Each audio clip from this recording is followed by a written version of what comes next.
The Reading Lantern presents Riquet with the Tuft by Charles Perrault. Once upon a time, there was a queen who bore a son so ugly and misshapen that for some time it was doubtful if he would have human form at all. But a fairy who was present at his birth promised that he should have plenty of brains, and added that by virtue of the gift which she had just bestowed upon him, he would be able to impart to the person whom he should love best the same degree of intelligence which he possessed himself. This somewhat consoled the poor queen, who was greatly disappointed at having brought into the world such a hideous brat. And indeed, no sooner did the child begin to speak than his sayings proved to be full of shrewdness, while all that he did was somehow so clever that he charmed everyone. I forgot to mention that when he was born, he had a little tuft of hair upon his head. For this reason, he was called Riquet of the Tuft, Riquet being his family name.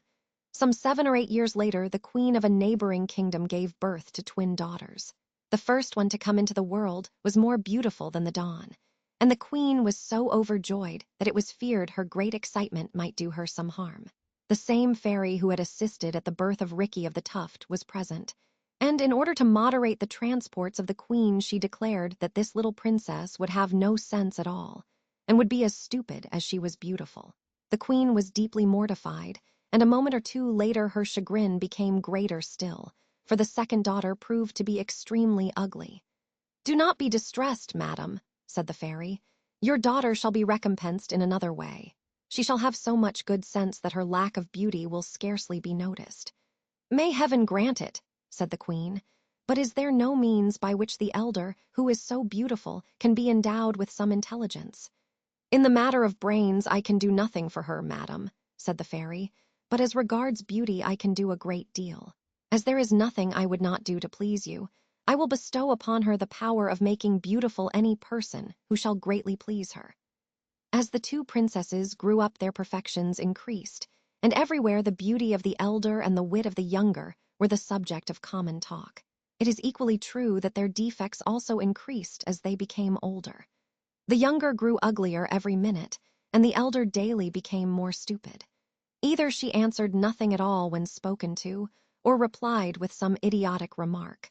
At the same time, she was so awkward that she could not set 4 china vases on the mantelpiece without breaking one of them, nor drink a glass of water without spilling half of it over her clothes. Now, although the elder girl possessed the great advantage which beauty always confers upon youth, she was nevertheless outshone in almost all company by her younger sister. At first everyone gathered round the beauty to see and admire her, but very soon they were all attracted by the graceful and easy conversation of the clever one. In a very short time, the elder girl would be left entirely alone, while everybody clustered round her sister. The elder princess was not so stupid that she was not aware of this, and she would willingly have surrendered all her beauty for half her sister's cleverness.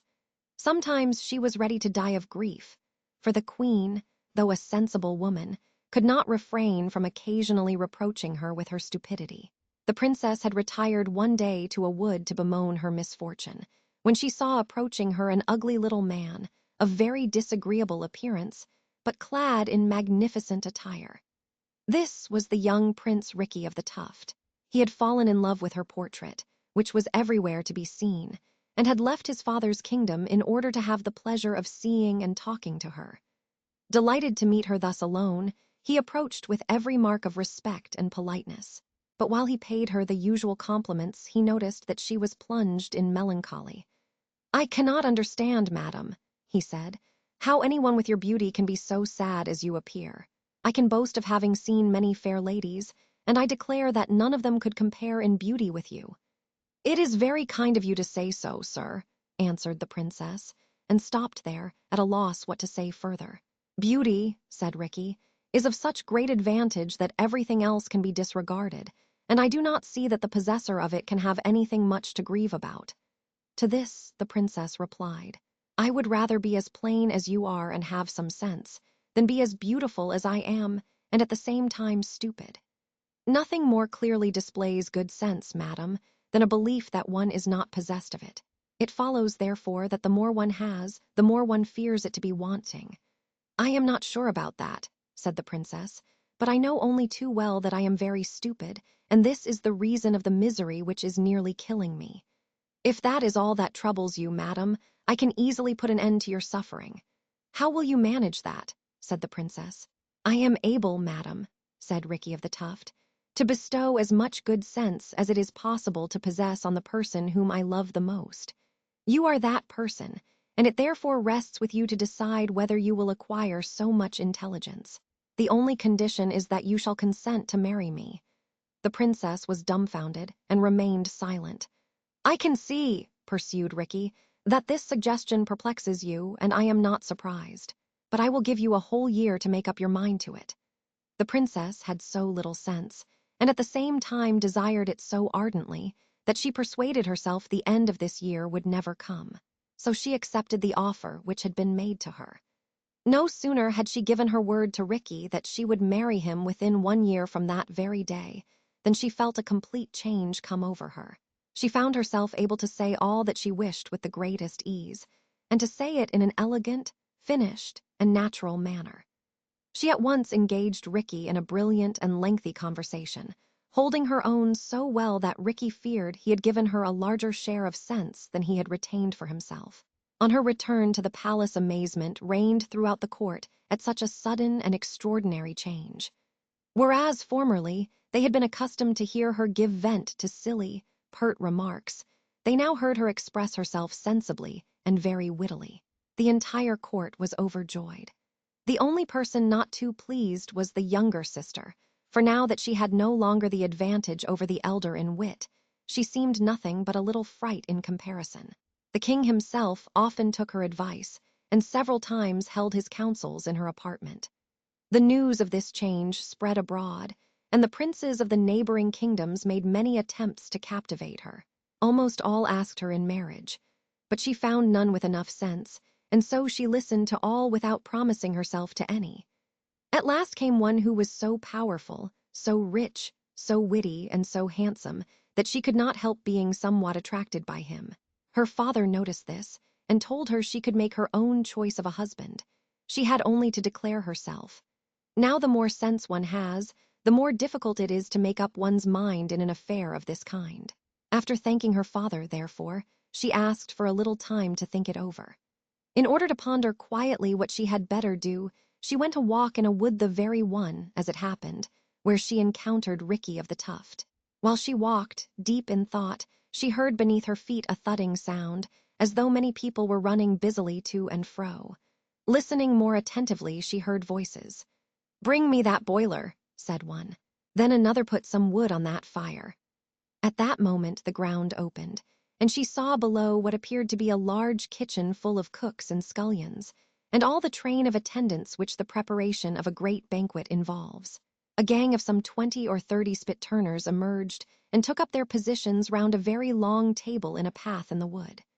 They all wore their cooks' caps on one side, and with their basting implements in their hands, they kept time together as they worked, to the lilt of a melodious song. The princess was astonished by this spectacle, and asked for whom their work was being done. "For Prince Riquet of the Tuft, madam," said the foreman of the gang. "His wedding is tomorrow." At this the princess was more surprised than ever. In a flash she remembered that it was a year to the very day since she had promised to marry Prince Riquet of the Tuft, and was taken aback by the recollection. The reason she had forgotten was that when she made the promise she was still without sense, and with the acquisition of that intelligence which the prince had bestowed upon her, all memory of her former stupidities had been blotted out. She had not gone another 30 paces when Riquet of the Tuft appeared before her, gallant and resplendent, like a prince upon his wedding day. "As you see, madam," he said, "I keep my word to the minute. I do not doubt that you have come to keep yours, and by giving me your hand to make me the happiest of men." "I will be frank with you," replied the princess. "I have not yet made up my mind on the point, and I am afraid I shall never be able to take the decision you desire." "You astonish me, madam," said Riquet of the Tuft. "I can well believe it," said the princess. "And undoubtedly, if I had to deal with a clown, or a man who lacked good sense, I should feel myself very awkwardly situated. 'A princess must keep her word,' he would say, 'and you must marry me because you promised to.' But I am speaking to a man of the world, of the greatest good sense, and I am sure that he will listen to reason. As you are aware, I could not make up my mind to marry you even when I was entirely without sense. How can you expect that today, possessing the intelligence you bestowed on me, which makes me still more difficult to please than formerly? I should take a decision which I could not take then. If you wished so much to marry me, you were very wrong to relieve me of my stupidity, and to let me see more clearly than I did. If a man who lacked good sense, replied Riquet of the Tuft, would be justified, as you have just said, in reproaching you for breaking your word, why do you expect, madam, that I should act differently where the happiness of my whole life is at stake? Is it reasonable that people who have sense should be treated worse than those who have none? Would you maintain that for a moment, you, who so markedly have sense, and desired so ardently to have it? But pardon me, let us get to the facts. With the exception of my ugliness, is there anything about me which displeases you? Are you dissatisfied with my breeding, my brains, my disposition, or my manners? In no way, replied the princess. I like exceedingly all that you have displayed of the qualities you mention. In that case, said Riquet of the Tuft, happiness will be mine, for it lies in your power to make me the most attractive of men. How can that be done? Asked the princess. It will happen of itself, replied Riquet of the Tuft, if you love me well enough to wish that it be so. To remove your doubts, madam, let me tell you that the same fairy who, on the day of my birth, bestowed upon me the power of endowing with intelligence the woman of my choice, gave to you also the power of endowing with beauty the man whom you should love, and on whom you should wish to confer this favor. If that is so, said the princess, I wish with all my heart that you may become the handsomest and most attractive prince in the world, and I give you without reserve the boon which it is mine to bestow. No sooner had the princess uttered these words than Riquet of the Tuft appeared before her eyes as the handsomest, most graceful and attractive man that she had ever set eyes on. Some people assert that this was not the work of fairy enchantment, but that love alone brought about the transformation.